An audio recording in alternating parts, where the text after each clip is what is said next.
Live Desk, and congratulations, you made it to Friday, the end of the work week. And the good news here is we're just getting started on the Wisconsin Live Desk. I'll be with you for the next 2 hours. If I'm a newer face to you, my name is Haley, and we are going to go, I think, probably all over the country in the next 2 hours for a myriad of different news stories and things as they pop up. If you've never tuned in to the Wisconsin Live Desk before, we monitor these feeds behind me, and we bring you news live as it happens, both here in Milwaukee, across the Badger State, across the country, and sometimes even across the world. The feeds right now are a little quiet. That's okay. I have a ton of news and national headlines to go over with you guys, get you caught up to speed here at 12:30. But let's just start by taking a live look outside in Milwaukee, where it is a gorgeous Friday afternoon. Taking a live look downtown right now, where it appears that there's not too many even clouds in the sky. There might be, it looks just like blue, but maybe there's some white clouds out there. Certainly a foggy morning for us here in the Milwaukee area. When I drove into work, it was quite eerie at like 5:30, but good news, that fog is gone. And now we just have some gorgeous temperatures. Actually, really, they're like summer temperatures. Take a look at this. We've got 80 degrees for the high today. 78 tomorrow, 80 on Sunday. Wow, and then 80s on Monday, Tuesday, Wednesday. So if you are a summer lover, really get outside and soak up the sun and these warm temperatures these next few days, because it is September after all, and we do live in Wisconsin, which means once it gets chilly, it's going to stick around for a while. So I'm glad that we have some really nice temperatures there for the next few days. I'm sure Delaney and I will talk about our weekend plans later on, but I do want to get to some of those national headlines that I was talking about, because a lot did happen earlier this morning and continues to develop. So we're going to actually start by taking a live look here at the Utah County Jail. The reason this is important is because we did find out this morning that the suspected killer for Charlie Kirk is now in custody. That is 22-year-old Tyler Robinson. I'm going to pull up his mugshot for you there. Obviously a huge story that we actually broke to you here on the Wisconsin Live Desk back on Wednesday, when Charlie Kirk, who is a conservative kind of influencer, very outspoken as a Republican, as a Christian for those values, was holding an event at a Utah university. It's typically a question and answer type of setup where he opens the mic to anybody in the crowd to come and challenge or question his beliefs. He calls it "Prove Me Wrong." And while he was on the second question of that event, a shot fired, hit him right in the neck. And we learned a few hours later that he had died as a result of the injury. Again, the FBI is now saying this is your suspect in that incident, 22-year-old Tyler Robinson. I want to kind of walk you through what we learned this morning, starting with, we heard from President Donald Trump actually on Fox and Friends shortly after 7 a.m. He was the first one to say that it was highly likely that the suspect was in custody, that they thought they had the person. And then about 2 hours later, about 9 a.m. here in Wisconsin Central Time, is when the FBI spoke, when the Utah governor spoke and confirmed, quote, "We got him, we got the guy." So Utah Governor Spencer Cox and FBI Director Kash Patel again say that Robinson, who you are looking at, was arrested around 10 p.m. last night in Washington County, Utah. That is where he lived, and it was about 3.5 to 4 hours away from Utah Valley University. Utah Valley University is where Charlie Kirk was at. That's where the event was, where he was killed. Now, Governor Cox says Robinson had become more political in recent years, adding that at a dinner just days before the shooting, he had told his family he didn't like the viewpoints of Charlie Kirk. That is again, conservative activist, and he was not happy about Kirk's upcoming visit to the college campus. Investigators say Robinson told a family friend that he was responsible for Wednesday's deadly shooting. And a roommate also shared with law enforcement messages on the online chatting app Discord about the gun they believe to be the murder weapon. They added in this press conference that a key piece of evidence for investigators, bullets that were found with engraved messages like "Hey, fascist, catch." Those were on the bullet. Investigators also just said that the reason they got to this moment, the arrest of Tyler Robinson, is thanks to so many people who contacted them with tips. They got more than 7,000 tips, which they said is the most they've gotten since the Boston Marathon bombing. And that includes tips from his own father, his own family, his roommate there. The AP is reporting actually that Tyler Robinson's father recognized him in surveillance video and photos. Yesterday, the FBI put out a clip of the suspect at the time. Now they're identifying that as Tyler Robinson, jumping from the rooftop of the building, making his escape from the campus after that shooting had happened, as well as some screenshots and photos of him when they were trying to figure out who is this person. They say, the AP reporting again, that it was his father that identified him and really encouraged him to turn himself in, which he didn't do at first. But they said they consulted with a youth pastor nearby, and that is when eventually he did turn himself in. Again, as of 10 p.m. last night is when he was arrested in this case, in this investigation. We are still awaiting, I want to just try and get this up for us. We are still awaiting formal charges, and we were told that could take up to 3 days, but they are certainly expected in this situation. And again, just a lot of feedback has been happening in this case. A lot of people talking about what is now being called an assassination, since it does appear that Tyler Robinson did this because of Charlie Kirk's political beliefs and the values that he had. We're hearing from so many people, including the vice president, which I want to get this tweet up for you. J.D. Vance saying, "I am grateful to Governor Spencer Cox, Utah law enforcement, Kash Patel, and the FBI for giving this case the time, resources, and hard work it deserved. This is a big breakthrough, and everyone who helped, from the law enforcement professionals to the people giving," I'm going to guess, tips. Does this go on, Delaney? Is there a second?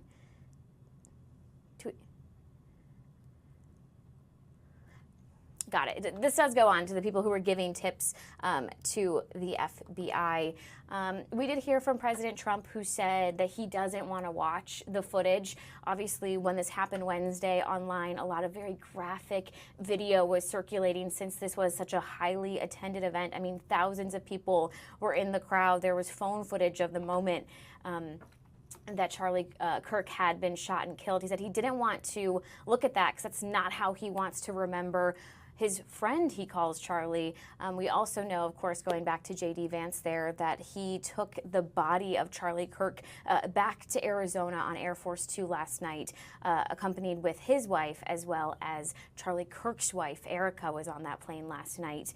Obviously, everyone is thinking of his family going through this. I know the governor today said he had spoken with Charlie's parents, with Erica, and that they were thinking of them, and of course thinking of Charlie's 2 young children. He does have a 3-year-old daughter and a 1-year-old son. But again, the big headline coming out today as far as the Charlie Kirk assassination goes is the FBI says that they have identified that shooter, the man on your screen, as 22-year-old Tyler Robinson. And again, formal charges are expected in the next few days. We will certainly pass those along on Fox 6 and on Fox Local if and when those come down. I do just want to add that the Utah governor does believe that Tyler Robinson acted alone. So they are not looking for another shooter. They believe he was the only shooter, but this investigation is ongoing. So they will, of course, continue to monitor that and update us on anything that comes out of that. Okay, so now I want to also go to Memphis. This is another big story coming out this morning. I think President Trump said this as well on Fox and Friends when he had that interview earlier today around 7 a.m., and that is that the National Guard is going to go to Memphis next. This is a part of what Trump has called his, crime crackdown. We have seen National Guard members sent to Los Angeles. We have seen them sent now to Washington, D.C., and he says next up they're going to go to Memphis, and that is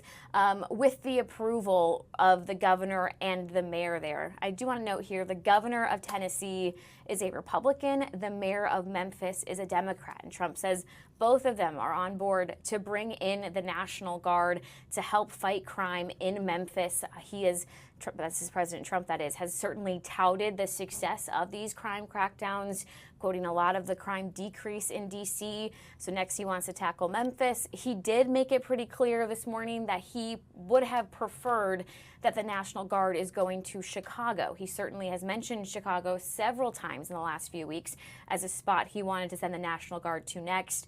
However, in Chicago, the mayor there, as well as the Illinois governor, not on board for the National Guard. So he says because of that, instead, they'll be going to Memphis next. So that was a pretty big story coming down this morning. Another big story coming down, FEMA aid approved here in Wisconsin. So yesterday, amidst all these national headlines and the search for the shooting suspect in Charlie Kirk's death, we did learn that President Trump had declared the flooding here in Wisconsin as a natural disaster, unleashing funds, about $30 million in funding now made available. The question is, how is it going to be used? I mean, there's a lot of damage here in Wisconsin. There's damage to public infrastructure, to roads, to bridges. There's also damage to private homes. So next up comes a lot more questions of how we'll see this money spent. We know a lot of people have questions of how they can apply for it. So the good news is that our expert on all of this, our very own Jason Calvi, he is working on this story today. We should be able to chat with him at some point on the Wisconsin Live Desk and get you all of those updates as well. I do want to take us out to New York as well because we have a live picture there. Obviously, yesterday marked the 24th anniversary of 9/11. President Trump actually went to the Yankees game last night as a way to visit New York and to pay his respects to the thousands of victims of 9/11, a day, obviously a very dark day in American history that really saw the country come together to seek justice out of that situation. So that's another kind of headline we're monitoring there. The last thing is out of D.C. that we can talk about today before we take a quick break, and then we'll monitor the feeds and see if anything else has popped up for you. And that is the potential government shutdown. So that could happen at the end of this month. We did see them avoid it earlier this year, back, I believe it would have been March. But this time it's looking like potentially Democrats aren't willing to budge. So the Senate Democratic leader, that would be Chuck Schumer, he got a lot of backlash actually from his own party earlier this year when he voted with the Republicans to keep the government open. He thought it was essential that they didn't have a government shutdown at that time. Now he is speaking out saying he is willing to risk a shutdown at the end of this month if Republicans don't agree to Democratic demands. So that is another situation that we are monitoring right now happening out of D.C. is that potential government shutdown. Again, it wouldn't happen until the end of this month, but it seems like Republicans, Democrats very much not seeing eye to eye this time around, very much not willing to concede or to give on what each party wants. So we'll certainly be monitoring that as well. Okay, so that should be pretty much caught up to speed on all of your national headlines. Again, we will continue to monitor any developments. That's a lot of breaking news, which are situations that can very quickly change or new information can be discovered. So we will keep our eye on all of that. We're going to take a quick break. We'll monitor the feeds, and we'll be back in 2 minutes. Stay with us.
This is the Wisconsin Live Desk.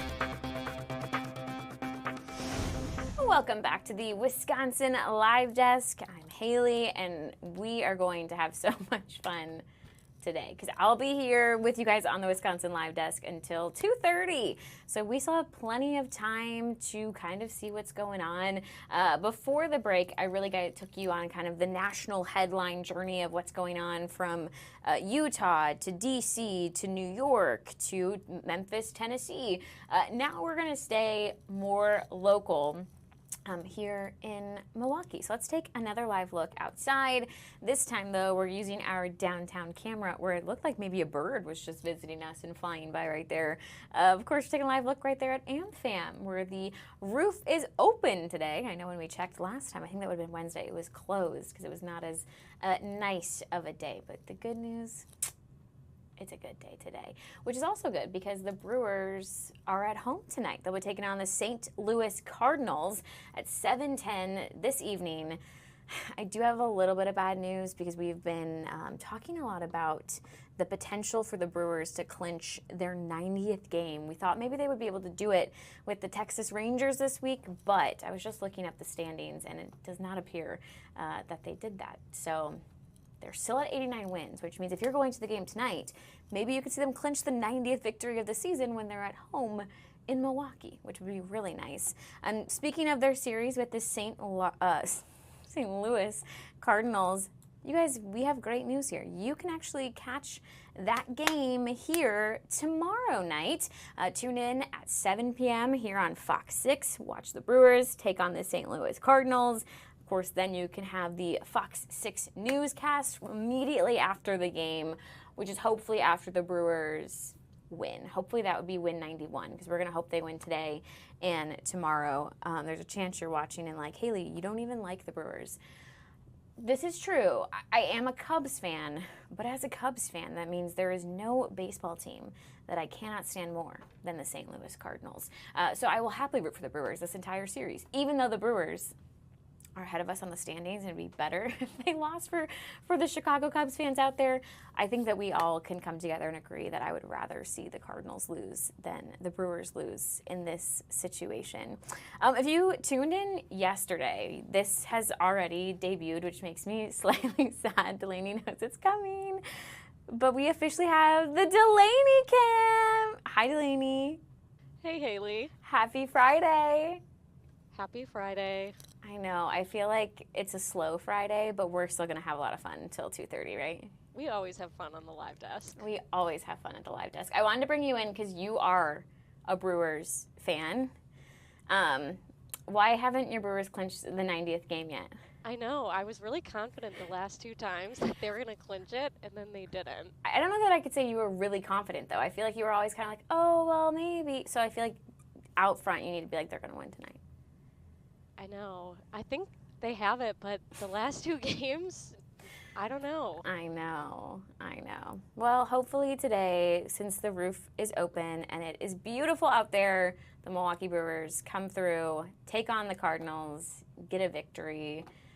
My Cubs are playing at some point today. Actually, let's look that up too right now. Please hold. They're playing, really good. In 30 minutes, they'll be at Wrigley taking on the Tampa Bay Rays. So not that there are any Cubs fans watching this, but I'll keep you guys updated on that score. I'll monitor that. Delaney's laughing at me. But we do actually have some other local headlines to get to you. I am Delaney. It is Friday. Do you have any weekend plans? Nothing big yet. What about you? Just kind of seeing what happens. I'm also kind of seeing what happens. I have been busy and traveled the last 2 weekends, so I'm really excited to just be here in Milwaukee. I do have brunch plans on Sunday, which is good because I'm trying to find more about the food scene here in Milwaukee. I moved here last month, so I'm still dipping my toes, finding my spots. And then I just learned that Haim is in town tomorrow, Delaney, and I guess they're having a concert. So I'm not fully convinced. Really? They are. I didn't know that. Are you a Haim fan? I am. Oh my gosh. She's like, let me Google this right now. Good news, it's general admission, so I think you can still get tickets if you want to go, Delaney. Interesting. What's your favorite Haim song? I don't even know. I'm going to go with Now I'm In It. I like that one. It's a good one. That's a good one, right? Yeah. Where are you going to brunch? Well, let me get you the up-to-the-minute update because I just said that I'm new here, so I don't actually remember it, but I have the menu. Cranky Owls. Oh, that's a good one. Have you been there? Yeah. Delaney, what should I order at Cranky Owls? You can't go wrong with a donut. Okay. I also like the bacon, egg, and cheese bagel. Okay, that was legit what I was looking at, Delaney. I love that. I love that for us. Delaney, do you think we should do question of the day? I feel like, yeah, we're on the topic of food. Right. We might as well bring it in. Which is a good hint that the National Day today does have something to do with food. It is National Chocolate Milkshake Day. So I guess the question of the day, Delaney, has to be, are you a fan of chocolate milkshakes? I am. I really like them. What about you? Okay, so I really like milkshakes, but milkshakes don't really like me. I always kind of regret having one after. Oh, I get that. You know? Yeah. But I feel like I don't go for a chocolate one a lot. I'd rather go for like plain vanilla or a cookies and cream. Cookies and cream is always a good choice. Right? I feel like, do you know what Portillo's is? Yeah. Okay, I didn't know if I was picking Wisconsin or not. No, we have one here. Oh, amazing out in news. Brookfield. Amazing few. news. Okay. Yeah. This is breaking news on the Wisconsin Live Desk. Haley has Portillo's. I only get vanilla if I go there, and then if I go to Chick-fil-A, I'll get cookies and cream. That's kind of the breakdown. Oh, interesting. Yeah. All right, so if you guys are new, and by new I mean you missed 2 other Wisconsin Live Desks this week, we introduced Question of the Day, which also includes true or false. So Delaney, who I'm so glad you guys can see now and not just hear, she comes up with these questions, she finds the trivia, and then I have to guess. So, chocolate milkshakes were popular during filming of Planet of the Apes. Like, quick, I have a follow-up question quickly, Delaney. Does this mean it was popular, like, amongst the cast and crew, or just, like, in the country? Like on set. On set. Yep. Okay. Gosh, okay, let me pull it back up. Let me think. So, I don't know why it would be, but I also think it's such a bizarre thing that it has to be true. But this is the hardest question you've given me yet. Okay, I'm going to go true. It is true. The extras, when they had their masks on, they couldn't eat regular meals, so they would have chocolate milkshakes. That is so interesting. Okay, this makes more sense than why. And I feel like, you feel full after a milkshake, so I don't know the nutritional value of it, but they certainly were probably no longer hungry on set, so that's great. Okay, 1 for 1 so far.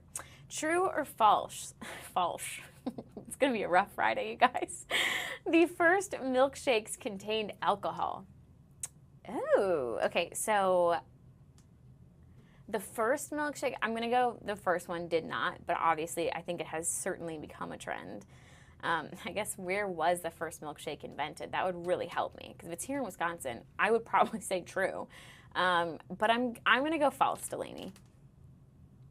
It's true. They were originally made with whiskey. Stop it. Do you know where? I'll look more into that. I'm not sure where, but the first milkshake was invented at a Walgreens in Chicago. Oh. Yeah. Okay, my people had the first milkshake with a whiskey. Interesting. I'm trying to think nowadays, because I do think you can go out and find like a boozy milkshake spot. Is it whiskey that they're putting in them nowadays? Do you know? I actually don't know. I wonder what's in a, yeah, I'll look into that later. Okay, you guys, we have one more. So now, I got one wrong. 1 for 2. So this is really the tiebreaker of the day. Oh my gosh, true or false? The world's largest milkshake was 6,000 gallons. That's so many. I mean, I don't know though because the other 2 were true. So maybe you made this one false. And it's so easy to like just change a number to make it false. So, but you could also try and be tricking me and be like, that's why you did 3 true. Delaney, this is so hard. I'm going to go with false. This one's true. No! It was made in New York, and then they set a Guinness World Record with it. Do you know what flavor it was? I do not. Delaney's like, Haley, can you stop asking me questions that I don't know the answer to? Okay, Delaney, so this is the first time I feel like I kind of lost trivia because I only got 1 out of 3. I know. They were tougher today. They were. That was good. Yeah. I like that they're tough. You and I did not have milkshakes today because what did we have? We had Starbucks. Starbucks. Oh, Delaney, You have not even taken a sip of that. I have. I brought it's just Delaney still this- pretty full. I brought that like an hour ago, but this is you get the pumpkin cream chai, Yes. which you really like that. I got a PSL, but they were out of sleeves. Ooh, I know. interesting. Which, PSL is always good, though. A PSL is always the answer, but it was a little hot for a couple moments there. I was like, I would have actually loved to sleep, but it's okay because they didn't have one. Okay, Delaney, I just learned this. You have a dog. I do. Tell me more about the pup. I have a golden retriever. Her name is Lennon. Aww, how old is Lennon? 6. 6. I love that. So I have a dog as well. His name is Zobrist. He's a black lab beagle. And he is turning, math is hard, I fear he's turning 7. No, that makes me want to cry. I actually don't want to do the math anymore. That makes me really sad, Delaney. But good news for our pups. We can do something with them this weekend. Let me tell you all about it. It is movie night with your pup. So this is hosted by Central Bark. It is happening tonight because it is September 12th. It starts at 6:30. It goes until 9:15, and they're going to screen The Sandlot. So calling all baseball fans, which also, my dog is named after a baseball player, so this is like right up his alley. What's really cool is they have special dog-friendly popcorn and treats. I think Zobrist would love popcorn, but I've never given him them, so that's interesting. Oh, and there's adoptable dogs at this event. Wait, I love this. Have you ever seen The Sandlot, Delaney? It's a great movie, yeah. Have you? No. I've never seen it. But you know what's bad is that I've never seen it, and yet I say, "You're killing me, Smalls," all the time, Do which you I really? feel like I shouldn't be allowed to quote it if I've never seen it. I think you can still quote it. Okay, It's thank popular. You. Thank you, Delaney. This is why I love when you're my producer. She says I can do whatever I want, really. Do you know what we should do this weekend? Because we were given a homework assignment by our very own Jason Kelvey. We should watch The Goonies. We should watch The Goonies. We were talking about this in the newsroom, and I don't even know how we got on the topic, but it was somehow the costumes in The Goonies look similar to some of the costumes in the very first Jurassic Park. And I was like, well, I've never seen The Goonies. And Delaney said, I've never seen it either. And Jason was like, absolutely not. You need to go get the movie and watch it right now. So maybe we'll do that. I know, we might have to. Both Jason and Kale told us we have to watch it. But I feel like Kale was more like, oh, you got to watch it. And Jason was like devastated that we hadn't seen it. He was very upset. Yeah, he was just like, y'all need, like, that is like iconic, and you guys are missing out on that piece of your life. So I guess we'll have to do that. Do you know what else we could do, Delaney? Not sure. Okay, let me tell you. We could go, dun dun dun, to the China Lights Lantern Festival. This is at the Borner. Did I say that right, Delaney? Yeah, the Borner Botanical Gardens. Love it. The Borner Botanical Gardens. So it celebrates Asian art and culture. There is a new theme this year, the Magical Forest. It features more than 40 lantern installations. We have shown some of these on Fox 6 during Wake Up. They are beautiful, absolutely stunning. So definitely go out and do that. But if your weekend is looking pretty busy, you're pretty booked, don't worry. You can see these China lanterns up until November 2nd. Oh, breaking news, it's Burner. Delaney got that wrong. Delaney, I'm going to say that you steered me in the wrong direction. I did. Which now I have the shame cam. I'm just kidding. Now you can be like, it's her fault, not mine. Right? That's too funny.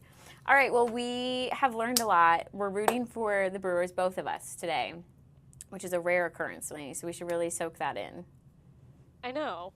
We have to do something to celebrate that. Yeah, we'll figure out what we'll do. Maybe we'll go to the game, which, again, at AmFam today, 7:20, I want to say, was the first pitch. And, of course, tomorrow, in case you missed it, I'll remind you, you can just watch the game right here on Fox 6.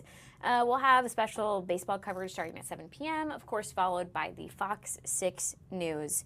But right now, you don't have to wait for any sort of news because it's the Wisconsin Live Desk. And we'll be here for the next hour and a half. Delaney and I promise, we are monitoring the feeds. They are just very quiet right now, which isn't always a bad thing. Sometimes that's a good thing. But this just popped up. I don't know what this is. We'll figure it out. Maybe we'll bring that to you here on the Wisconsin Live Desk. So stick with us. We'll take a quick break. We'll figure out what potentially that is. Maybe we'll bring it to you here on the Wisconsin Live Desk. All right, we'll be right back.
This is the Wisconsin Live Desk. Welcome back into the Wisconsin Live Desk on this Friday afternoon. It is 1:04. I said it as we started the show, but I feel like we just deserve like a round of applause, a congratulations whenever we make it to a Friday. I know we do it every single work week, but it always feels like an accomplishment, so congrats to all of us. We did it. And if you're just like wanting to figure out what's going on in the news, in the world, we'll have that for you for the next hour and a half. We'll be here until 2:30. Before we headed to break, I did notice this thing that had popped up here on our feeds. We are going to take you there in just a little bit. They are setting up right now. I'll show you that feed as they get ready. But this is actually the Milwaukee County Sheriff's Office. They're about to have a press conference in partnership with the Milwaukee County Fleet Management Division. And this is all about a new safety feature that they are putting in squad cars. It's actually a new alert system that does this really cool thing in real time using this digital alerting platform. It basically connects emergency vehicles with your everyday cars on the street that are driving. I know our photographer's probably like, Haley, could you not take that feed while I'm getting it ready? Which does look like that will be any second now. But basically, if you were out driving about and you have your GPS on, maybe you're using an app like Waze, it will be able to alert you that an ambulance, a police car, a firefighting truck is nearby, so you have preparation to slow down and to get over. Because I know sometimes it's a very stressful couple of seconds when you start seeing the flashing lights. You know you need to get over, but there maybe isn't the room, and you're driving down the highway. Then you see that there's a police officer, pulled over with the vehicle, and you need to get over. And again, sometimes it can just be a little bit stressful.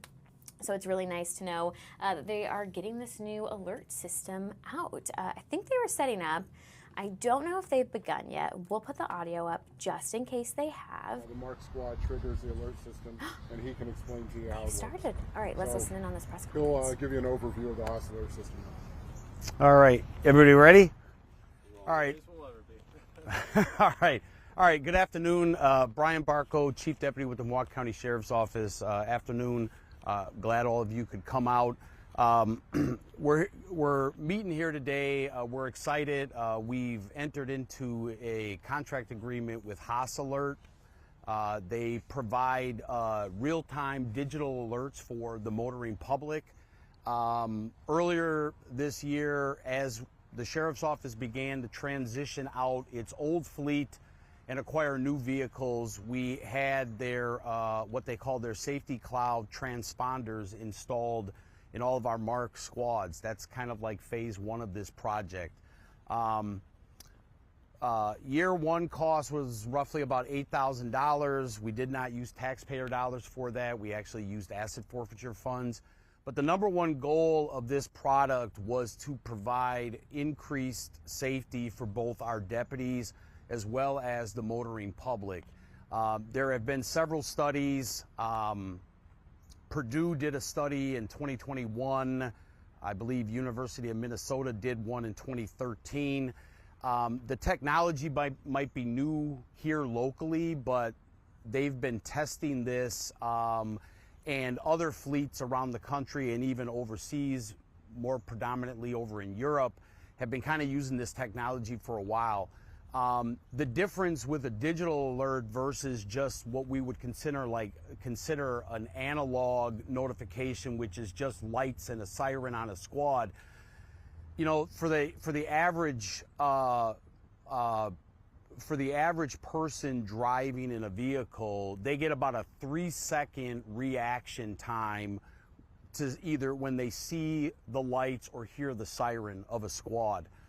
This alert system increases that 3 seconds to 30 seconds, which studies have shown have reduced like hard braking incidents, like say in construction zones, by 80%. And overall, in studies that they've done, as I mentioned earlier with the University of Minnesota, they reduced collisions, specifically rear-end collisions, by 90%. And so, like I said, that was the number one goal of us installing this on our vehicles, especially on the freeway where people are driving at, you know, increased speed limits, which even reduces the reaction time even more. Obviously, we're going to be doing a demonstration, but just to give you, so we've been active with this since June of this year, and just to give you guys some numbers, last month, our squads alerted over 84,000 drivers on the Milwaukee County freeway system. Specifically, 84,750 drivers were alerted. Since June, when we kind of began this, we've alerted 238,239 drivers of the squad's presence. And with that, I guess I'll take questions if anyone has any. Is this something that people have to have downloaded programs? Oh yeah, great. So the technology comes pre-installed on, that's why I got my cheat sheet here. So currently drivers of 2018 or older models of Chrysler, Dodge, Jeep, and Ram, it comes built in into the infotainment centers. And I just saw recently on Haas Alert's website that I believe Mercedes-Benz, I think, is like beta testing. But what we're going to show is that anybody can receive the alerts by basically downloading the Waze navigation app, which is, I guess, arguably, or according to what I read yesterday, like ranked the number 2 navigation app. Over 140 million users in the country, I guess, based off of, like I said, the stats yesterday. So that's how they would be notified. So you don't have to actually have a compatible vehicle. If you have, iPhone, Android, you download the Waze app. You have, either Apple CarPlay or, Android Auto, whatever, you can receive those alerts as well in real time. So it could be on your phone and or on your On the CarPlay. CarPlay screen, yes. So then, Yep. in other words, if your vehicle is in any of the ones that you just mentioned right now, or the 2018 model or whatnot, then they have to have Waze downloaded, right? Essentially, so they can. Yes, correct. And we're not telling people to download the app. What we want to do is let everybody know that we do have the technology. The technology has been proven to reduce crashes. Like I said, our number one goal is to improve the safety out there, especially for our deputies, but also for the motoring public, to give them that greater reaction time that, we have squads in the area that are on scene of, whatever it is, a crash or whatever. Sorry. As you mentioned right now, since June, you guys have been able to notify 84,000 drivers. Have you seen the amount of accidents kind of decrease based on numbers since then? So I knew somebody was going to ask that question. So last month we had one vehicle crash, a squad crash involving one of our squads. Unfortunately, it was an unmarked squad that did not have the transponders in it.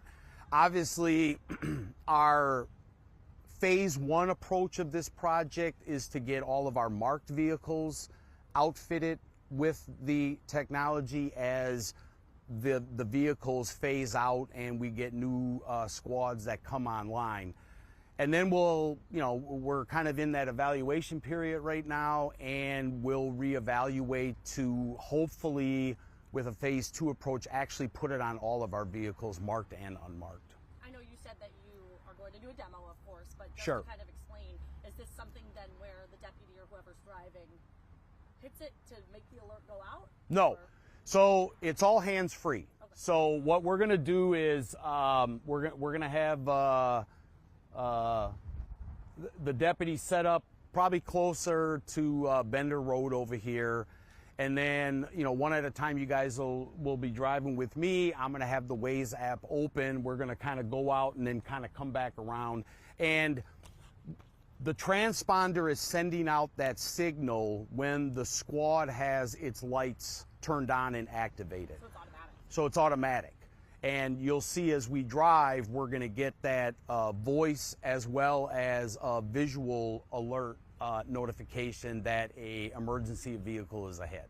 How fast is the response time for an average driver when they get that alert on their system and they're driving, on 43 or 94, and there's like a high-speed pursuit happening on the highway? What's sort of like the reaction time for them to move out of the way? In order Well, yeah, and as I mentioned earlier, so the studies that Haas Alert and, like I said, these universities have done is that the real-time alert notification increases that notification or that reaction time to 30 seconds versus 3 seconds that you would have in a typical analog notification, which is you hear the sirens or you see the lights, which does not give you a whole lot of time to react.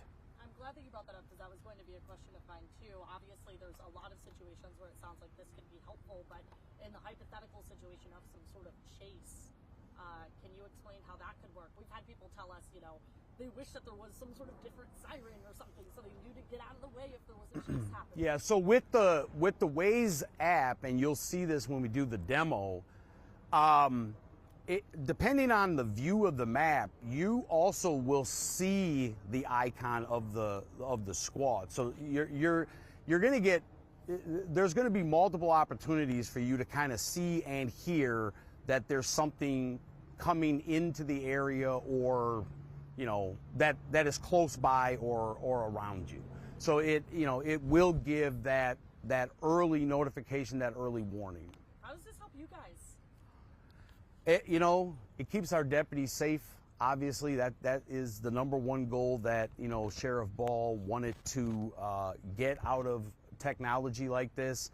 It also hopefully will reduce cost of having to repair or replace vehicles that are struck on the freeway.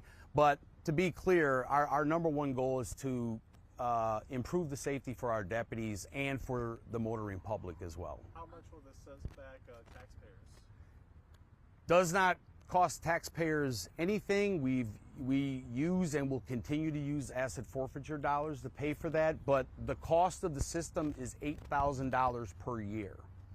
I don't know anybody that can, whether it's a human life or the property damage of a squad alone, I don't know how anybody can argue that, you know, $8,000 is not a bargain. Is that per squad or per? No, that's total. Okay. So it costs us $100 per year per squad to deploy this technology. Currently, we have it on about 50 of our squads. Like I said, as we transition out, I think our marked fleet is about 80 to 90 vehicles.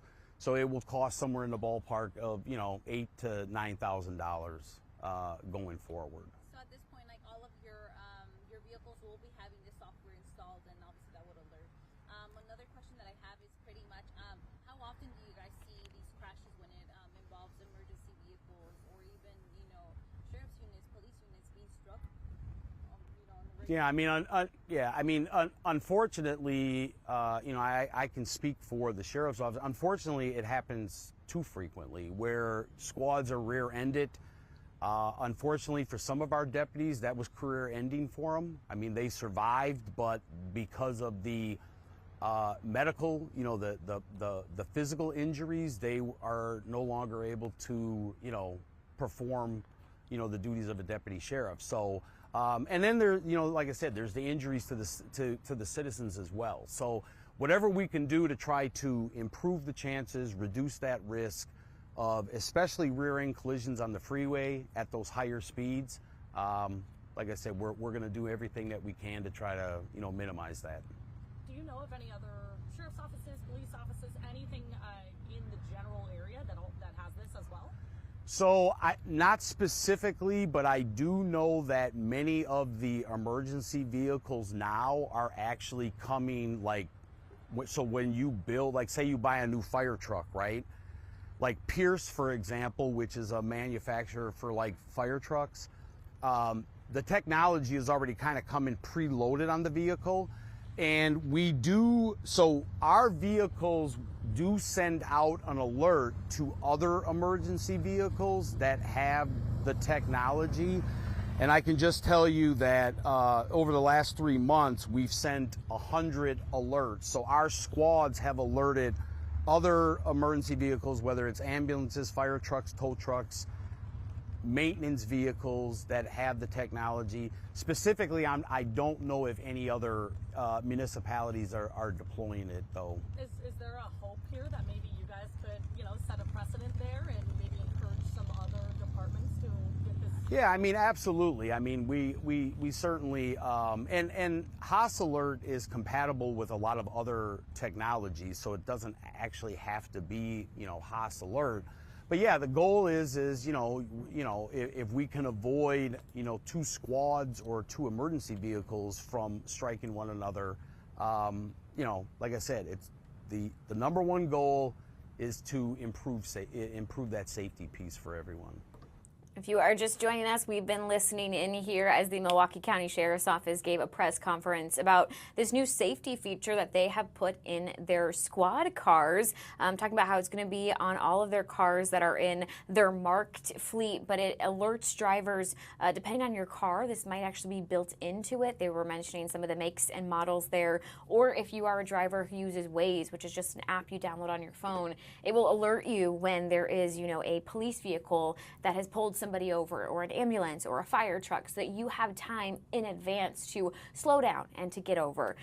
So next up, our reporter who's there, Abril, she's actually going to get to go on a ride along, see that feature in action. And she will join us in a little bit at the top of the hour here on the Wisconsin Live Desk to tell us how it went. So that should be very fascinating, and it seems like a great new tool that the Milwaukee County Sheriff's Office will have in their tool belt there to keep the area safe. And I think it'll be really great for just drivers on the road to not have as much of a stressful time getting over for flashing lights. We are going to take a very quick break, and then our very own Jason Calvi will be joining us here on the Wisconsin Live Desk to talk about the latest with the FEMA funding that is now available for Milwaukee after President Trump declared that natural disaster yesterday. We'll be right back in 2 minutes.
This is the Wisconsin Live Desk. Welcome back into the Wisconsin Live Desk on this Friday afternoon. Time check for you. It is 1:23, and taking a live look outside in downtown Milwaukee. It is a gorgeous Friday afternoon for you. You can see there are some clouds in the sky, but 72 degrees, lots of beautiful temperatures on the way in the forecast for this weekend, which is very exciting. And speaking of weather in the Milwaukee area, obviously an area hit very hard with flooding last month, and the big question for weeks now has been, will flooding aid be approved? Will FEMA funding be available for Wisconsinites? Yesterday we learned that answer is yes, and our very own Jason Calvi, he is on the story today. I mean, Jason, for starters, how much money is coming to Wisconsin now to help out? So President Trump declared that disaster yesterday, and he said $30 million will be coming to Wisconsin for individuals. These are homeowners, renters, people that may have had damage to their houses, to their apartments, to their cars as well. Those are the people that are going to be eligible for this. Individuals. We're not talking about businesses. We're not talking about the government, including potentially this damage here. This is governmental damage. This is Menominee Falls. We're on Lily Road near Good Hope. And you can see that massive crater there caused by the water that poured through this. Now, the state is asking for federal assistance for governments, like the damage you see the roads like this one in Menominee Falls. That particular declaration or that decision will be made later. Right now, the president is giving $30 million for individuals. It's the individual aid that's coming, and it's for 3 of the hardest hit counties. That's Milwaukee, Washington, and Waukesha counties. Those are the 3 counties that had the most damage because of the flooding back about a month ago. August 9th was when that flooding started. And so the president is now unlocking the $30 million. And that application portal is now live. I checked the website today. You go in there, you type in your information, and you can start that application process right away. There are a couple things the feds really want to make sure you know. This assistance is only for people that have not had assistance elsewhere through their insurance company. So if your insurance has covered your car, for let's say your car was totaled because of the flooding and you got total coverage because of that, then this is not going to help you. This is for uninsured damages. So FEMA is actually going to want to see a denial letter from your insurance company. So if you had damage to your basement, for example, they're going to want to see that denial letter from the insurance company that says this is not covered. Now you're eligible to receive the federal assistance from FEMA. When you go into the application process, you'll be able to type in your information, share what kind of damage you've had. The link for that's on our website. There's a phone number you can call as well. So there's 2 ways to apply. One will be the phone number, one's the web portal. Both of those are now active right now this morning, Haley. Jason, I think a big question people who are going to want to apply for this aid have is, how much money will I get? Do we know that answer yet? We know there's a cap. So let's say your home was one of those. We had a number of homes in this area that were destroyed. We had basements that caved in some houses in West Bend, for example, in Washington County, or Muskego here in Waukesha County, where the basements caved in, and those damage totals are tens of thousands of dollars. They potentially could be eligible for the cap. The maximum amount of FEMA aid that anybody's going to get is about $43,000. Again, that's for the most severe damage. There is a complicated formula that FEMA uses. I can't explain all the nuts and bolts of that, other than right now you are encouraged, if you have that damage that's uninsured damage that hasn't been covered by an insurance company, you are encouraged now. You can use that web portal, the phone number, to start that application process to receive some federal help. As far as what the dollar amount will be for your damage, still an open question, but again, that cap for the most severe damage would be about $43,000. I'm curious if you're able, Jason, to kind of walk us through a timeline here. I mean, how long does an application take to fill out? How long does it take to potentially be approved or denied? How long until that money is in my bank account? What do we know there? Well, Haley, actually, interesting enough, I was talking to one of your contacts back in the Carolinas, where you covered the terrible storms that came through there, and one of the gentlemen that you interviewed at that point in time, it was a year ago, right?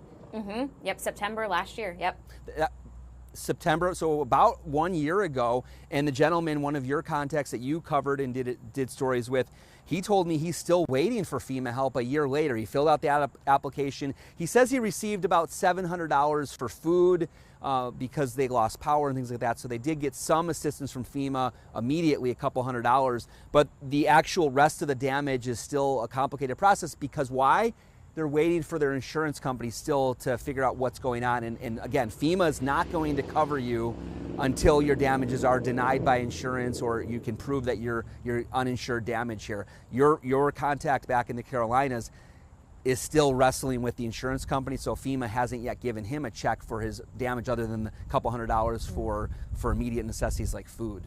Yeah, definitely probably not necessarily the answer Wisconsinites want to hear, that you could be waiting a year from now, but it is kind of a headache when something like this happens. The Pipers who were in South Carolina, their home was destroyed. They weren't able to live in it, so that was a more severe case. Hopefully some funding becomes available for them. But I'm curious, Jason, for a while the question here in Wisconsin was, will this be declared a natural disaster by the president to unlock this funding? And you were saying it doesn't always happen. You had other cases of recent, bad storms and flooding where the funding wasn't made available. So what has the reaction been since yesterday, if you've talked to anybody, that at least, hey, we got it. We got the $30 million. I think there's been bipartisan consensus from Republicans and Democrats that this is a day of celebration. And, of course, the terrible devastation that really hurt a lot of communities, public property like this here, this road, but a lot of homes. I mean, we're talking about so much damage across the region. So a lot of devastation, but today, at least that bipartisan consensus that this is a win for Wisconsin to have that federal declaration from the President Trump yesterday. Now that federal money, $30 million coming, and that's just for individuals. Again, that whole process to receive help for governments like here in Menominee Falls, that is still a work in process with Governor Evers requesting that, FEMA looking at the numbers, and then potentially the president could declare a disaster for the public assistance program, which would then lead to some money for helping communities like Menominee Falls and others that have had destruction like this. Any idea, Jason, when we might have an answer for that, for the infrastructure and for the public damage there? It's really, I got to tell you what, this announcement yesterday from the president really is ahead of the average that I calculated. So we looked at the there's only been 6 major disasters for Wisconsin since 2017. One of those was COVID-19, so let's just exclude that one because that one was instant. The state of Wisconsin asked for that declaration, and President Trump back in 2020 gave it pretty much days afterwards. So let's just take that one out of the equation. Let's factor the other 5 from 2017 through 2020. The average time for the president to declare a disaster for those 5 major disasters was about 60 days. And here we are just about a month after the disaster. August 9th was when the flooding started. So we're actually ahead of the curve, ahead of the average for Wisconsin with this declaration. That's some, good news there, Jason. Obviously, it was a lot of damage, a lot of destruction. So it's nice to get to take a step back and, as you mentioned, kind of celebrate this news that at least we did get the funding and ahead of schedule, according to your numbers. So a lot of helpful information here, Jason. We know you're working on your story, so we'll let you go. But thanks for joining us here on the Wisconsin Live Desk. Thanks, Haley. Of course. Again, the applications, Jason was just saying, are now live. So we will have a link to that on the Fox Local app on fox6now.com. If you are somebody who had damage to your home in the Wisconsin area in one of those 3 counties that Jason was just mentioning, go ahead and apply for FEMA funding. Even if you're not sure if you qualify, experts always say get the application in. There's usually a deadline with these things, and once it's passed, you're out of luck. But apply. If you don't qualify, you won't get approved. But if you do qualify, you will. So as Jason was saying, those are officially live and open, so go get those applications. And he did mention if you've gotten funding from your insurance, you most likely won't get funding from FEMA, but again, just get that application in. Hey, we're going to take another live look outside here in the Milwaukee area where the summer heat is back. And we're also going to get our forecast from our very own weather expert, Stephanie, soon. So stay with us. We're going to take a quick break, and we'll be back on the Wisconsin Live Desk.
This is the Wisconsin Live Desk. Welcome back into the Wisconsin Live Desk. Time check for you. It is 1:35 on your Friday. We made it, which I always think is a celebration. And let's head outside, taking a live look right here at the Milwaukee Mitchell International Airport, where sometimes if we're lucky, we get to catch a plane. But right now, the runway looking a little quiet here. No one's taken off. No one is landing. When they do land, they will be greeted by some summer temperatures, which is always nice. And I think pretty soon we're going to get a check of the forecast. We're going to wait for the expert herself, Stephanie. She's got a great look at what you can expect this weekend. Also, though, we do have some exciting news that we want to talk about here on the Wisconsin Live Desk. We announced this earlier, I think it was this week. The work week's always so long. But Garth Brooks coming to Summerfest next year. And it is such a good feedback that we have now added a second night. You see that new date added June 16th. The tickets did go on sale already earlier today at 10 a.m., which, let's see, 3.5 hours ago. I'm sure there's still some good seat options there for Garth Brooks. I don't really know if she's ready for this. She looks kind of busy. I'm going to do it anyway. She's kind of smiling, so maybe I can bring her in. Let's see. Delaney. Oh, maybe it would help if I took off the tag board. Delaney, are you a Garth Brooks fan? I don't really know who he is. I know one song. Do you like that I gave you that judgmental face even though I also only know one song? Right? Okay, but I've never been here for a Summerfest before. So tell me more about Summerfest. I know there's a ton of artists. Is there somebody they've announced or that you hope they announce? Ooh, there's always a ton of artists. I don't know who I'd want to see, but it's always a ton of fun to go down there. Do you know who I would want to see? Who? No, this is a test of our friendship. Delaney, there's only one artist that I bring up all the time on the Wisconsin Live Desk. I really don't know. Delaney. Who is this? Oh, Harry Styles. Is that? I can't see from here, Haley. Delaney, it's Joe Jonas. I obviously love the Jonas Brothers. Wow, our friendship is hurting. This is sad. Okay, Delaney, are you up for a game, though? Let's do it. Let's do it. First of all, I'm going to leave this up so everyone knows they can go get their Garth Brooks tickets, but we're going to play Is It a Garth Brooks Song or Not? And I'm going to give you a song title, and we're going to see if you can do it. You guys, I told her we were playing a game, but I wouldn't tell her what it was. Okay, let's start with Is It a Garth Brooks Song On the Road Again?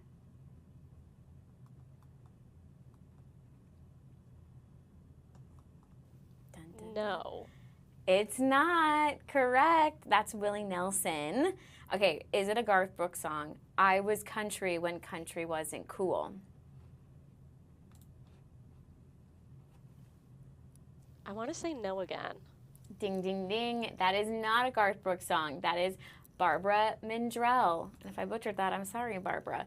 All right, is it a Garth Brooks song? The Dance.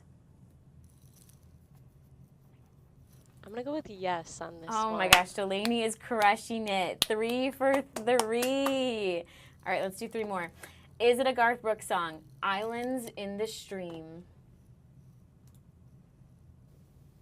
No. Oh my gosh, she's crushing it, you guys. This is Kenny Rogers and Dolly Parton. Is it a Garth Brooks song? If Tomorrow Never Comes. I'm going to say no again. Oh, Delaney, don. That one was a Garth Brooks song. Okay, let's do actually 2 more. Is it a Garth Brooks song? Who's gonna fill their shoes? Yes. Delaney, you're on such a roll. This is not a Garth Brooks song. This is George Jones. Okay, is it a Garth Brooks song? Last one. Friends in Low Places. That's the only one I know. Yes. We're laughing because that is the one that we do know. I think that maybe we have to go to this concert to educate ourselves on more Garth Brooks. I know we might have to. But I do think we're going to be fighting for tickets because we know it's popular because they added Right? a second night. I know. I think we'll have to buy our tickets like right away. Right away. Delaney, wanna get on go. it while we watch you. No, I'm just kidding. But I did think about it. And do you know who else I would love to see at Summerfest? Who? The queen of country, Dolly Parton. Right? She would be a Right? ton of fun to see live. She is just a hoot. Like, I think that she would be so much fun to see live. And I do know several of her songs, so I can work on it. Maybe, does Garth Brooks have anything with Dolly Parton? Let's Google this. Oh, they have never worked together before hosting the 2023 Academy of Country Music Awards. The more you know, Delaney. Interesting. The more you know. All right, well, that was fun. I think that we'll have to do a Wisconsin Live Desk field trip next year to Summerfest. Right? Right? Could be a lot of fun. It could be a lot of fun. We can also take a field trip anywhere we want if we go to the Mitchell International Airport, where we can get on a flight and go somewhere good. Delaney and I have been talking. We think we need to go to Disney. We think we need to go, we said Paris yesterday, London. I think we mentioned Italy. I think, we caught a plane, Delaney. Delaney, please tell me how exciting that was that you just saw the American Airlines. It's always so exciting when we catch a plane. We caught one yesterday on Weather Experts. As we were headed to break, it's always so exciting when you time it out well. I would argue, Delaney, that it is almost as exciting as the bird cam. Yeah, I think it might be. Which, sad news, guys, the bird cam's not on the feeds today, so we can't bring it to you. But we will, of course, continue to monitor the feeds. Delaney, I know we were working on getting Stephanie. Do we think we'll have her soon? Let our viewers know. I'm not sure. Okay. I will call TOC back and see if she is routed This is correctly. good to know. She's going to see. We will work on that. I did actually just see something new pop up on the feed, which I believe is actually related to the Charlie Kirk suspect. So I am going to take a quick break here on the Wisconsin Live Desk. Delaney's going to work on potentially getting us our weather forecast. Otherwise, forecaster Haley can step in and I can get you the temperatures you need to know this weekend. And of course, we'll have the latest on any breaking news as it happens. And don't forget at 2, around 2, we should get to check in with our very own Abril Preciado, who is currently on that ride along with the Milwaukee County Sheriff's Office with that new alert system. So still a whole lot to look forward to here on the Wisconsin Live Desk. We'll be right back after the break.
This is the Wisconsin Live Desk. Welcome back into the Wisconsin Live Desk. It is 1:45 on your Friday, which means we still have 45 minutes together here on the Wisconsin Live Desk. I'm Haley. I'm going to walk you through kind of the latest, I think, big national story that has some developments. This started actually earlier this morning when President Trump on Fox and Friends announced that the suspect in the Charlie Kirk assassination was in custody. We're taking a live look right now at the Utah County Jail. That is where the suspect is in custody. I'm also going to pull up here his mugshot. This is 22-year-old Tyler Robinson. He is from Utah. He actually lives about 3.5 to 4 hours away from the college university where that shooting happened. If you missed our kind of recap at the beginning of Wisconsin Live Desk, let me just walk you through what the FBI and what the Utah governor informed us of this morning as far as the latest with this investigation. So they told us that Robinson was arrested around 10 p.m. last night in Washington County, Utah. Again, that's where he lives, which is about 3.5 to 4 hours away from Utah Valley University. Utah Valley University is where the shooting happened on Wednesday. Governor Spencer Cox of Utah says that Robinson had become more political in recent years. He said that at a dinner just days before this shooting, Tyler Robinson actually told his family he didn't like the viewpoints of Charlie Kirk, which if you don't know, Charlie Kirk is a conservative activist who tended to go to a lot of college campuses with a segment called Prove Me Wrong, which is where he would open up a conversation and dialogue for people to kind of question him and question his political beliefs, and then he would give answers to that question. We learned live here on the Wisconsin Live Desk on Wednesday that shots had been fired, eventually confirming that it had been Charlie Kirk who had been shot. We learned a few hours later that he had passed away. We know it was actually during the second question of that Prove Me Wrong event, and the question was actually about shootings and gun control here in the country. So we also did learn, again, going back to that suspect, that he was not happy that this event was going to be happening. He told his family that he was not excited, thrilled, wanting this visit to happen at the college campus. We are also told that Robinson told a family friend that he was the one responsible for Wednesday's deadly shooting. Let me pull up his mugshot again. A roommate also sharing with law enforcement messages on the online chatting app Discord about the gun that they believe to be the murder weapon. So we also learned in this press conference earlier today a key piece of evidence for investigators was the bullets that were found in that weapon, several of them engraved with different messages. One they pointed out during the press conference was, "Hey fascist, catch." But investigators really this morning made it clear they want to thank everyone who played a role in making this arrest, and that includes the suspect's own family. They obviously had family friends who had been told, "I'm responsible," and they went to authorities with that information. The roommate shared information with law enforcement, a source with the AP even telling us, or telling the AP that is, that the dad recognized his son in those surveillance photos and surveillance video. It was around this time yesterday the FBI put out that photo, several photos of the suspect that they were trying to identify. And then last night they released a video that showed the suspect on a roof, kind of coming down from the roof and then running off of campus. Again, we're told from a source that told the AP that it was Tyler Robinson's dad who said, "That's my son," went to his son and said, "You need to go and turn yourself in," which after kind of consulting, I guess, speaking with what sounds like a youth pastor, Tyler Robinson did do that. Again, went into custody 10 p.m. last night. The latest update in this case is that we know the suspect's family home is being surrounded by police. I'm not able to show you that. Again, this is what we're looking at, the county jail that Tyler Robinson is currently in. But we are told there's a heavy police presence outside the suspect's family house, which is in St. George, Utah. Window coverings drawn. A pickup truck that's parked in front of the home on the street is blocking access to the driveway. Officers were telling people and you got to stay off this property, stay off the neighbor's property. As you can imagine, I'm sure there's a lot of media outside right now. And again, both ends of the street are also blocked off, which sounds like it's causing a little bit of a headache there for motorists. The other update coming out of this situation is Charlie Kirk's coworkers and friends still live streaming his podcast. So a new episode came out today, and there was a lot of questions of will it continue, will it not? And his friends and coworkers still live streaming his podcast to honor his legacy. And it says to share messages from the conservative activists' supporters. This is just in as a few minutes ago.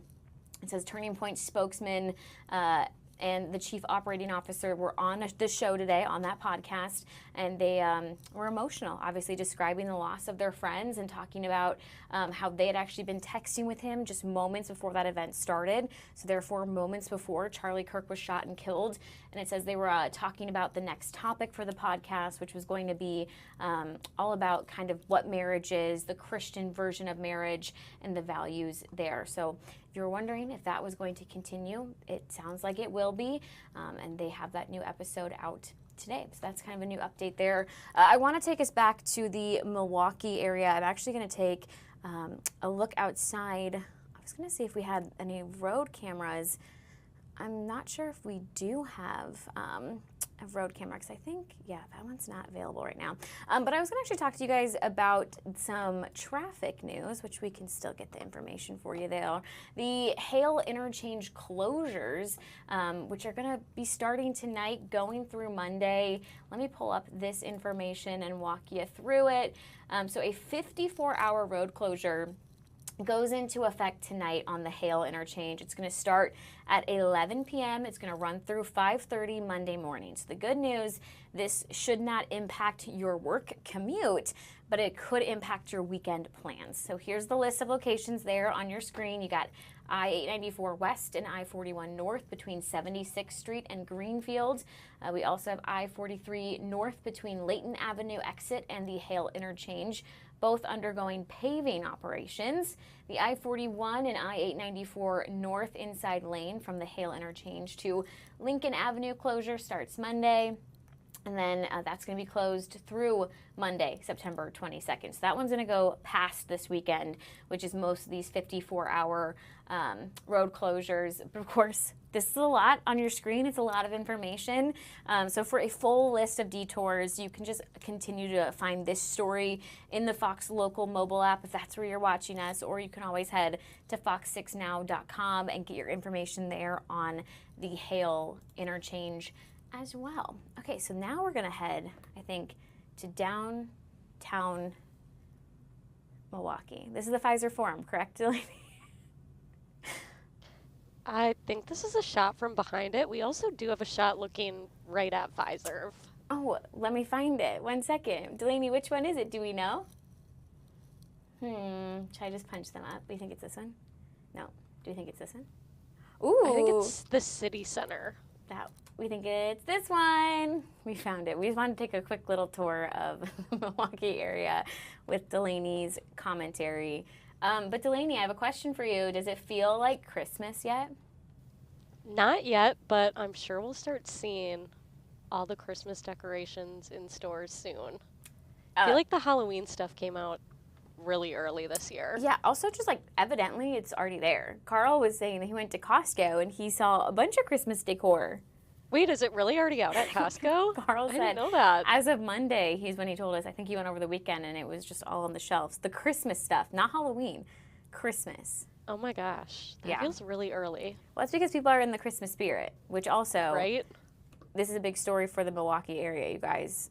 The search is underway for the 2025 City of Milwaukee Christmas tree. So it may still feel like summer, but the City of Milwaukee's Department of Public Works already getting into the holiday spirit. Evidently, Delaney and I need to get into the holiday spirit. We're not there quite yet. I'm wearing green. So actually, maybe it's for the Bucks. Maybe it's for Christmas. Maybe it's the dress that I pulled out of my closet this morning. But again, yeah, the search is officially underway for the perfect tree to serve as the 2025 City of Milwaukee Christmas tree, in partnership with the Milwaukee Bucks. In case you were wondering, why are we looking at Pfizer Forum? That's why this year's tree, once again, going to be displayed in the heart of Deer District, just outside of Pfizer Forum. It's going to stand as the centerpiece of the city's holiday celebration. Okay, so here's what you got to know. DPW now accepting nominations from Milwaukee residents and property owners who think they may have the perfect tree to donate. Eligible trees have to be located within the city of Milwaukee. Ideally, they want it to be 30 feet tall, and it's obviously it's going to be evaluated based on size, shape, uniformity, density, color. They also have to be able to grab it, harvest it by crane, so there can't be like overhead wires that would interfere with the removal of this tree. After a tree is selected, they're going to grab it. It's going to be placed onto a truck trailer. It's going to be taken by police escort to its new home downtown. And then obviously they're going to decorate it. We'll have a tree lighting ceremony in November, which truly will be here tomorrow. And of course, the donors of the winning tree, they get to be a part of that tree lighting ceremony along with the mayor, Cavalier Johnson. So if you think that you might have the perfect tree for this, you are asked to contact the city of Milwaukee. We'll put their number online. All tree candidates are going to be evaluated, and the best one will be selected. You have until Monday, September 29th to get those trees, I don't know, applied. enter the contest. Delaney, this is your 2-second warning that I'm coming to you. There she is. Delaney, do you have a real tree or a fake tree? We get a real tree. Okay. I mean, do you have one that's 30 feet tall? No. Okay, so you're out. I live in an apartment, so I definitely don't have a tree to give to the city of Milwaukee. But I love that they get to be a part of the tree lighting ceremony. I mean, how cool to like walk past the Deer District and be like, that was my tree. Right? Yeah, and you know people are going to walk by it. I'm sure they'll have smiles on their faces. They'll take all their Christmas photos there. I mean, truly you're giving the Christmas cheer to everybody. Definitely. Definitely. Delaney's like, Haley, stop talking to me. I have other things to do. You didn't ask, but I am team fake tree. Yeah, the real tree gets messy. Yeah, that's the thing. I think I grew up with fake trees, so then I like how symmetrical everything is. And then the one time we had a real tree, I was like, oh, there's a bald spot here. It doesn't look as pretty, and then you have to water it. And I've covered so many stories about, like, you know, that can be a huge fire hazard. So I just go with the fake tree. Yeah, I get that. I love the real tree smell. Yes, I do think that there is nothing like the real tree smell. They do have those like sensicles now that like they're like Do they really? Oh yeah, it's like a little ornament that can like put the smell out on your fake tree. I do want to say I got a new tree a few years ago. I made a mistake. I got a flocked tree, which I thought would look really pretty. That's usually when it looks like it has fake snow. I think mine's like slightly fake snow / sparkles. It goes everywhere on the floor every year when I'm setting it up, and I'm always like, this was the biggest mistake of my life. So. Oh yeah, that's probably messy, but still not as messy as the real tree. I feel like the real tree, you're always sweeping.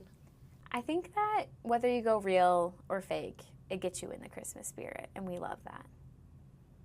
That's true. We're already ready for Christmas. We're already ready for Christmas. That's why I wear my green. Delaney, what color are you wearing? Black? I'm wearing black, yeah. Well, she's ready for Halloween then. I don't know if that's a more Halloween color than Christmas color. But again, this is where that Milwaukee Christmas tree, once it's selected, is going to live in the Deer District right outside the Pfizer Forum.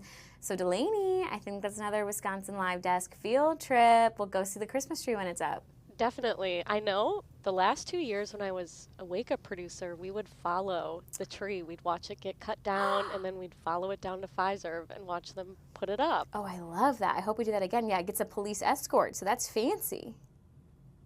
I know. So hopefully we do that again, and then we can take it on wild. Well, if we say it, then it has to come true. So let's just say we're doing it. True. It's a plan. It's a plan. It's a plan. It is September 12th. It is almost 2 p.m. on a Friday, but in our minds, it's Christmas time. And again, I do feel like the fall season just goes by so fast. So before we know it, it will be Halloween, and then Thanksgiving, and then Christmas. And now that we have announced the search for the 2025 City of Milwaukee Christmas tree, we will certainly keep you updated. Again, if you have a 30-foot, at least 30 feet, so it can be taller than that, tree that you think is just the perfect Christmas tree that you want to donate to the city, we're going to put that phone number on the Fox Local app, on fox6now.com.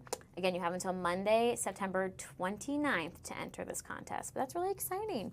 Well, hey, we are going to take another commercial break here on the Wisconsin Live Desk, and then we'll be back with more news, weather, headlines. We might get to talk to a Brill. She's still doing that kind of drive around with the Milwaukee County Sheriff's Office as they test out their new system. So we'll keep our eyes on different things, and we'll bring them to you here. But for now, we're just going to take a quick break.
This is the Wisconsin Live Desk.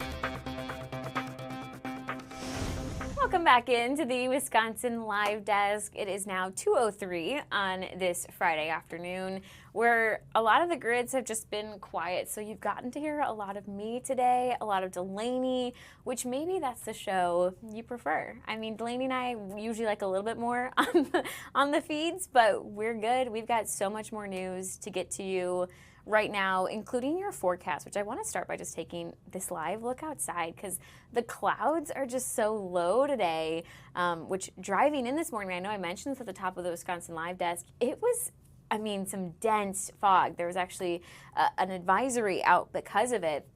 Now, I was driving at like 5:30 this morning, where I don't know if that's easier or harder when that fog gets so dense, because at least you can certainly see headlights on other cars.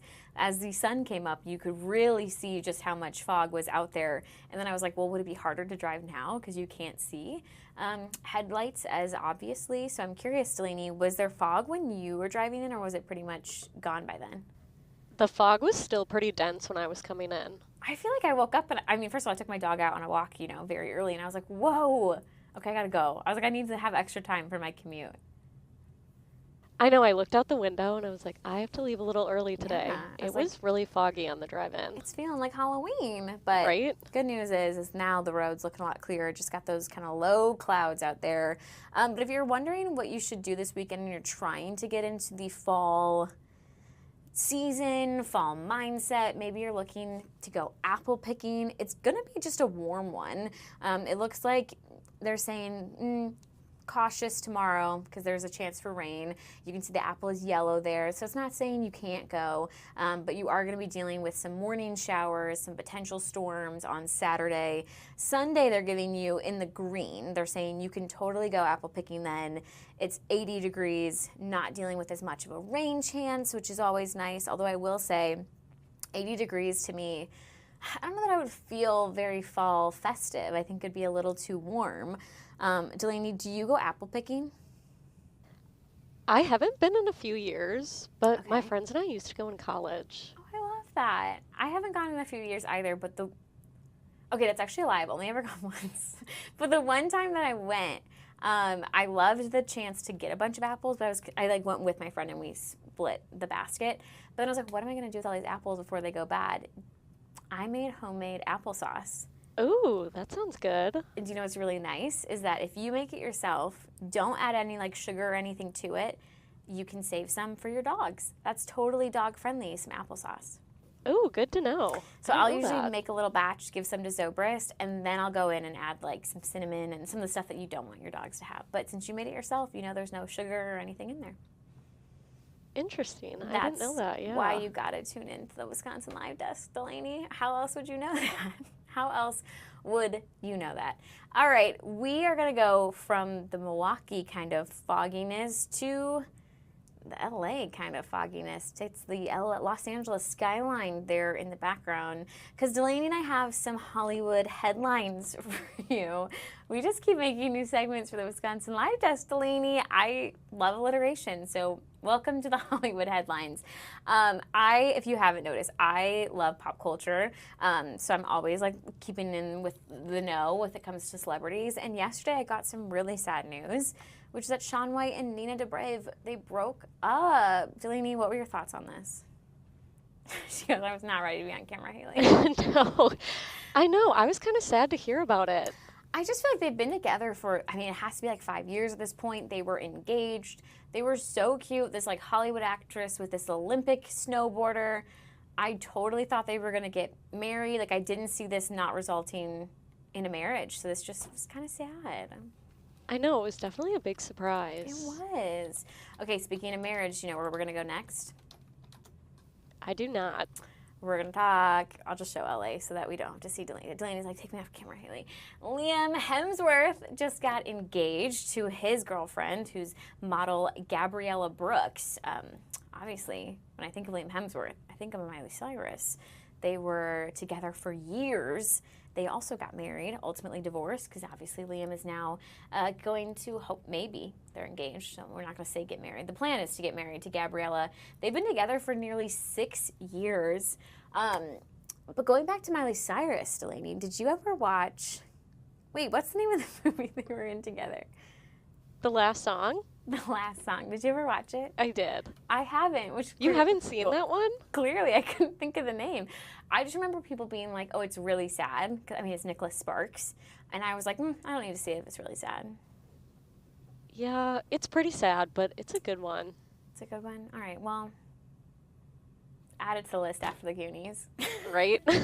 My weekend's already booked with my movie, but maybe I can do The Last Song another time. I also have never seen The Notebook.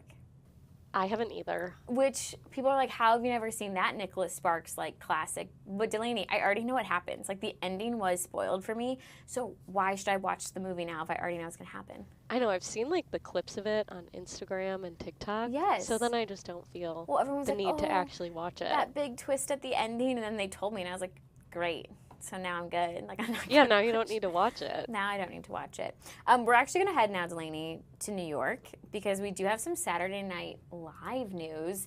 I was just reading this article that came down on the Associated Press.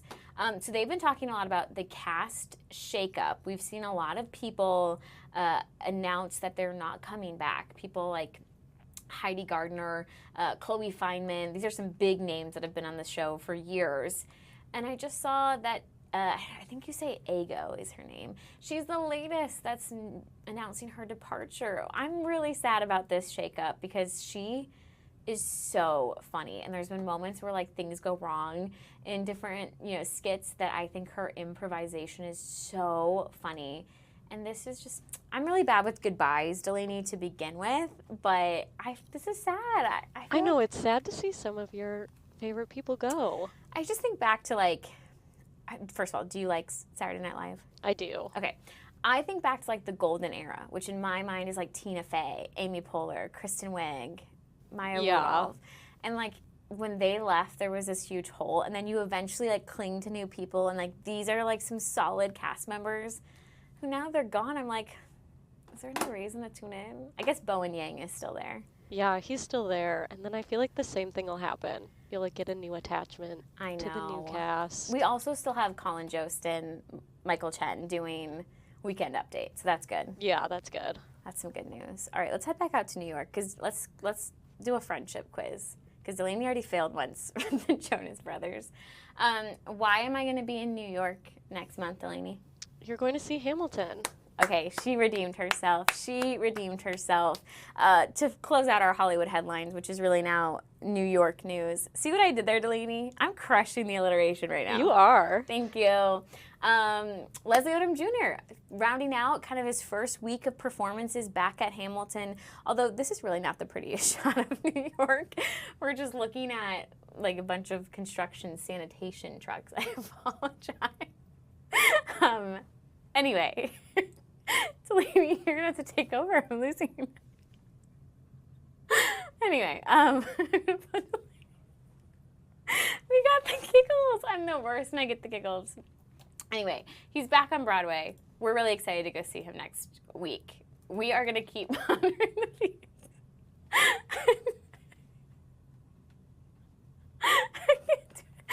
Guys, we're doing great on the Wisconsin Live Desk right now. Anyway, we're going to take a quick break.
This is the Wisconsin Live Desk.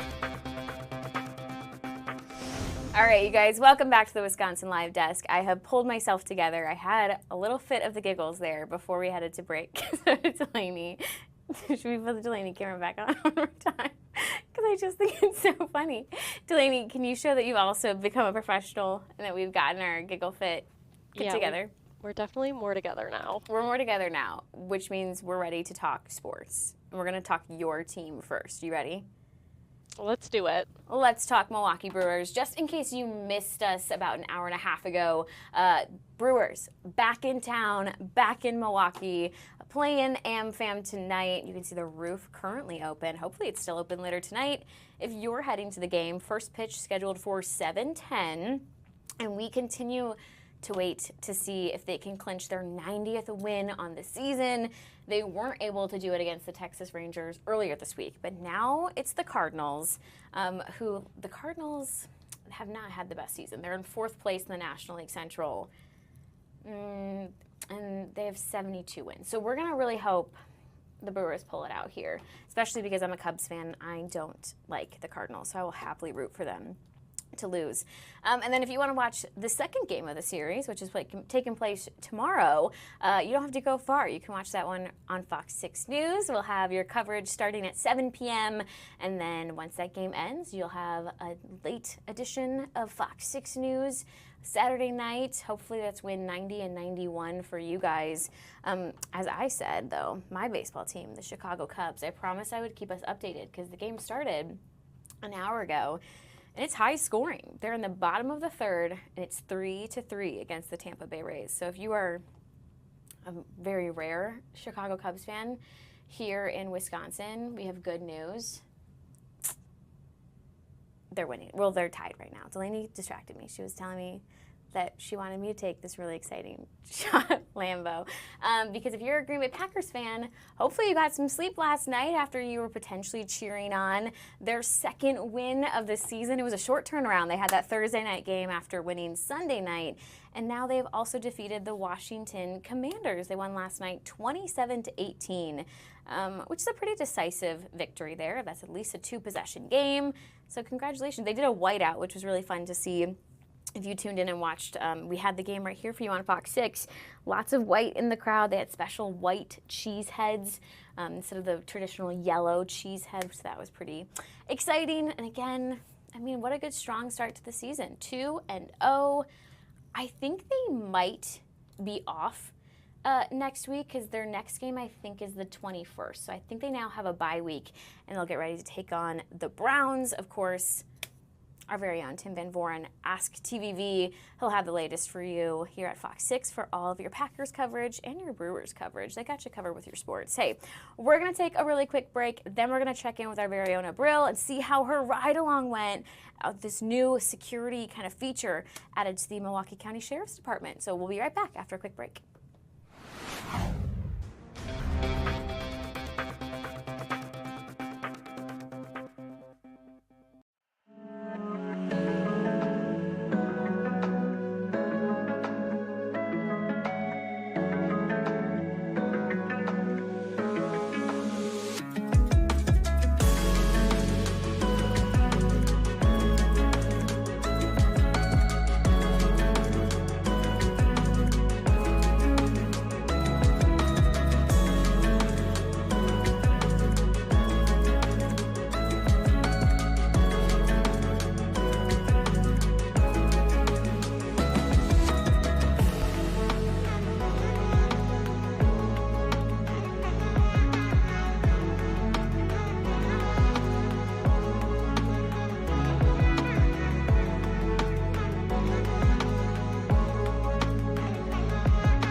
Wisconsin Live Desk. Welcome back into the Wisconsin Live Desk this Friday afternoon. Before we head out, we still have 10 minutes together, and it is finally our chance to learn a little bit more about the Milwaukee County Sheriff's new safety feature that's available in their squad cars. I know we got to tune in live to the press conference about an hour ago, but Abril, tell me what you've been able to learn about this new feature. It seems like it's going to come in handy. Hey, how are you, Haley? Yes, so we just a few minutes ago we finished our ride along with Milwaukee County Chief Deputy Barkow, who showed us how this new software, or rather I would say tool, works. So essentially, what this is it would allow people, well, I was going to say mejor dicho, but better said, it would allow drivers to pretty much be alerted when an emergency vehicle is close by to them. So what we were able to capture while going on this ride along is pretty much seeing how close by is an emergency vehicle, and instantly we see on the screen of our phone or even on our GPS that we have up on our screen in our vehicle, where the emergency vehicle is, and it just alerts you and it tells you, oh, it's like 6 feet away or whatnot, and whatnot. But really what this is right now, from what the Milwaukee County Sheriff's Office is telling us, is that this software is currently just available right now for folks that want to download Waze or that already have Waze, and that's how it would work for now. Drivers would instantly just be alerted when the emergency vehicle is, and the reason why they're doing this is to continue to keep the public safe, to avoid any crashes or vehicular crashes with emergency vehicles. The deputy chief told us that they often happen in the area, so often that's why they decided to push for this. And this is all coming from funds that they are getting from the state, so it's not costing any local tax dollars or whatnot. They believe that this is something that would not only help protect their employees, protect sheriff's deputies out on the field and whatnot, and even other personnel, but also protect the public as well, because as they mentioned, they often see these types of emergencies. So you can see them in the background. Some of them are just kind of right now standing by. They're giving other folks a ride along as well, so they can get a gist of how this software works. It's pretty cool, actually, because I'm pretty sure, as you know, those of you that are watching, including even you, Haley, you know, and I include myself in this too, sometimes we're just driving around and we sometimes don't hear the emergency vehicle, and it kind of just strikes us like last minute. We're like, oh snap, you know, there's a fire truck coming, and you know, you barely make it to the side or pull over to the side. Well, what this app, or not app, but I would say this software would do is pretty much give you a 30-second alert, so you're able to see, okay, there's an emergency vehicle coming close to me, or they're about like maybe a mile away from me. Let me start pulling over to the side, and you know, just to make way for them. So that allows you to like safely, you know, make your way to the side and also avoid any, you know, crashes with the emergency vehicle. So, you know, it kind of, I feel like, puts it into perspective. Yeah. And that's pretty much what we were able to capture, you know, today. And we were able to see a couple of, how the alert works overall. Yeah, I think this sounds on paper like a great tool to have. To your point, I think there's nothing worse than when you're behind the wheel and you're driving and all of a sudden you realize you need to get over and you don't feel like there was enough time or enough space. And so having any sort of an amount of a warning would be so helpful. Obviously, you have seen it in action. You just did your ride along. So I'm curious, I mean, did you find it that it lived up to expectations, that it was working the way you expected it to? I mean, it did alert us when the emergency vehicle was there. I know they used some of the flashing lights to kind of indicate that they're either in a service car or something, to kind of give us that perspective. Like, yeah, I was actually kind of caught off guard when I heard the app kind of go off on Waze, because we used Waze to kind of also kind of like monitor it, and instantly you hear emergency vehicle up ahead. You hear that little alert kind of coming up on your screen, and also the sound coming off of it. So I thought that was pretty cool. Obviously, it helps when it comes to, you know, driving on the road or also on the freeway. Another thing that the chief deputy deputy also mentioned was the fact that you know, these accidents often happen also on the freeway, you know, when cars are driving so fast, and obviously this helps because then that alerts these drivers to know, okay, we have an emergency vehicle come, or there's, you know, there could be a possible pursuit coming ahead behind us or whatnot. Let me pull over to the side because, you know, they're rushing through and whatnot. So yeah, so far I believe it could be a good safety element to keep folks safe while driving, and also the personnel, you know, first responders as well, because from what we were able to grasp today, they're constantly also being impacted by that, and they do often see that a lot here locally happening as well. Yeah, absolutely. I think it's a great point that it's going to help not only the drivers, but law enforcement officers. Obviously, sometimes maybe they're on the highway and they've pulled somebody over and cars are coming at a fast rate of speed very close to them. So any sort of a warning, so beneficial. So is this new safety feature, is it available now to the public or is it still to come? As of what we learned from today, it is available. I was able to pull up the Waze app. Again, this is available through the Waze app for now. That's what we were told, that the software just allows right now for it to work through Waze. So if you have Waze downloaded, or if you're planning to download it because of this feature, it will show up. Right now, it will just detect local Milwaukee Sheriff's deputies units in the area. So if there's some if you see some and like they're responding to a call or to something, then that's when you'll be alerted. I know there's other fire departments out of the area. I don't want to say which ones they are yet, just because I need to look back to my notes, but I know there's some that have implemented this specific software as well. But at least here in Milwaukee, right now, from what we know, the Milwaukee County Sheriff's Office is the only one that will be instilling this new software to alert folks in the area, drivers, better said, drivers about this.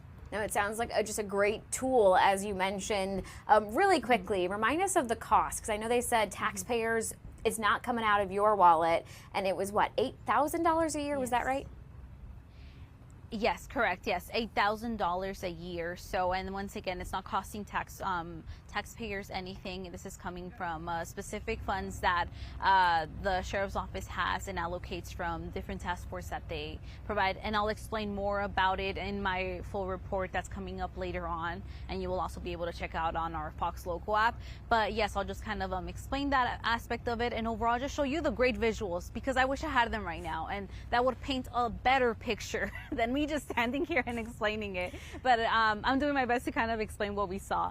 But yes, please, I ask you guys, if you guys are watching, stay tuned to my full story coming up. You got it, Abril. We can do that. We will stay tuned to watch that ride along here on Fox Local. Thanks so much for joining us on the Wisconsin Live Desk. Yes, thank you guys. Of course. We're going to let Abril go because she's got to go work on that story. Obviously, as she said, you can find it here on Fox Local in not too long. Hey, speaking of the roads, let's just take a quick look at your current traffic in case you're heading out for the weekend. Hopefully you have some exciting plans. It's not looking great. This is a lot of congestion. There's obviously a lot of construction happening in the area right now. If you need to take 41, I would definitely pack your patience, but also, as you can see, there's congestion on 43, 94 as well. Your typical, I think, construction traffic there on the roads here in Milwaukee. Delaney didn't give us a good answer at the beginning, so really quickly, and she's going to be like, Haley, I also need to tell you 30 seconds. What are your weekend plans? Have you come up with anything good yet, Delaney? I know, I haven't come up with anything. You had just 2 hours, waiting Delaney. to see what my friends are up to. Okay, so she's going to see what her friends are up to. She's going to tune in to the Brewers game tomorrow night on Fox 6, and she's potentially going to watch the Goonies. Yeah. And maybe you're going to go apple picking, right? Oh, yeah. It's nice. Sunday? Right. Sunday. That's the green forecast. All right, we're going to give you a cheers. Delaney's going to give us a